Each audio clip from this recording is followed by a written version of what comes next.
airfield was home to the temporary duty battalion of the USAF's 11th Strategic Group. They ceased in the early 1990s. The takeoffs of 135 from here on operational duty have often been accompanied by thick clouds of noxious acrid black smoke. On the KC135 in line there with Fairford runway. It looks like he's coming in clean. Looks like he's going to do either a straight fly through or he may well do a run into braking cone.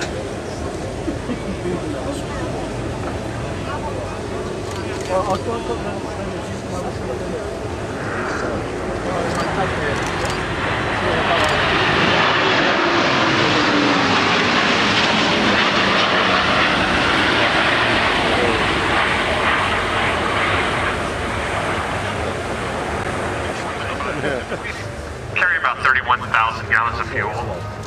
Everything that we can offload from our aircraft is the same stuff that we fly on, so it's, the pilot's got to be real cognizant on the amount of fuel that we're flying with and giving off. As you see here, this is one of the things that we teach at the schoolhouse. We call it the landing attitude demo. This is an actual thing we teach every day to teach the student pilots how to actually land the airplane and set a sight picture up for it.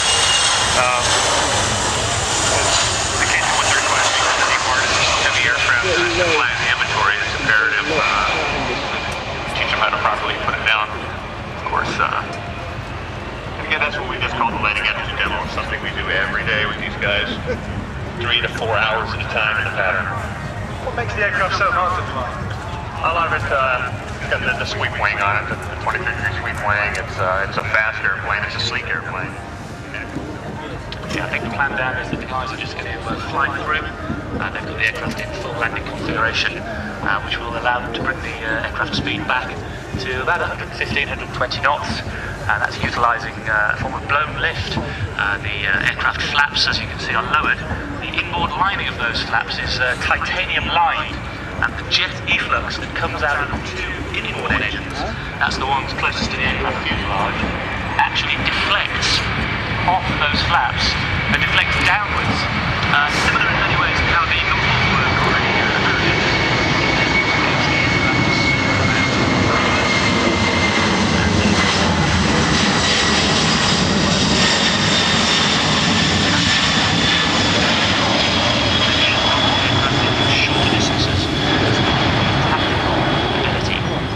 Benefits also of a very steep approach when the aircraft does effectively a Hercules-style case-on landing. It knocks the aircraft in using the onboard flight computers and controls the rate of descent of the engines. Performing every maneuver with the same altitude from the crowd. Essentially, if I were to have any kind of a malfunction with the aircraft, if something were to happen, then we're safety. Crowd safety is number one. So there's a lot of rules we looking outside of the middle of the coast, inside of the parameter, and it really takes all your attention to the outside. The parameter is we got a good, safe demonstration for everybody. That's what we're really here to show you. Have one max allowance factor.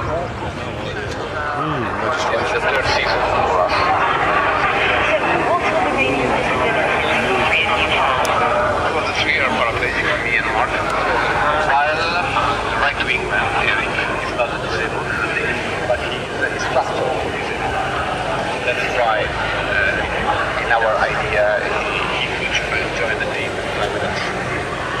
It's part of the menu. And how are the planes adapted to you? Well, the plane is adapted to an mechanical control with a control during the run.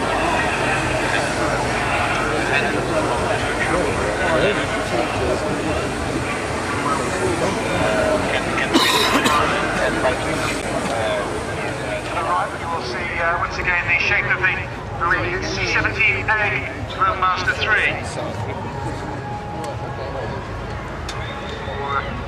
For a full stop landing, as Ben said earlier, you can see his full routine, which is a shame because yesterday it was brilliant. It was indeed to see such a large aircraft being thrown around almost like a fighter in the it was an inspiring sight. What you'll see now, a very unusual landing technique in the C17. Probably one of the aircraft, with the exception of the Harrier, where you actually put power on to land.